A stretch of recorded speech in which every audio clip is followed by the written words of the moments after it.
Сотрудники Главного управления уголовного розыска МВД России при взаимодействии с коллегами из Чувашии, а также Волгоградской и Саратовской областей пресекли деятельность организованной группы. Задержаны 15 человек, их подозревают в мошенничестве.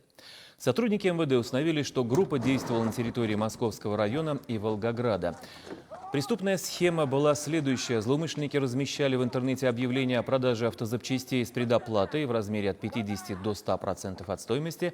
В арендованных квартирах они устроили колл-центры, а для расчетов использовали банковские карты третьих лиц. После того, как покупатели вносили деньги, подозреваемые переставали выходить на связь. Крупномасштабную операцию по задержанию, в которой также принимала участие Росгвардия, проводили сразу в нескольких городах в столице, Московской области, Волгограде и Саратове. Сотрудниками полиции были задержаны 14 участников группы, граждане России и государств ближнего зарубежья, а также предполагаемый организатор. При обысках по местам проживания фигурантов, а также в колл-центрах обнаружены и изъяты банковские карты, бухгалтерская документация, электронные носители информации, телефоны и компьютеры.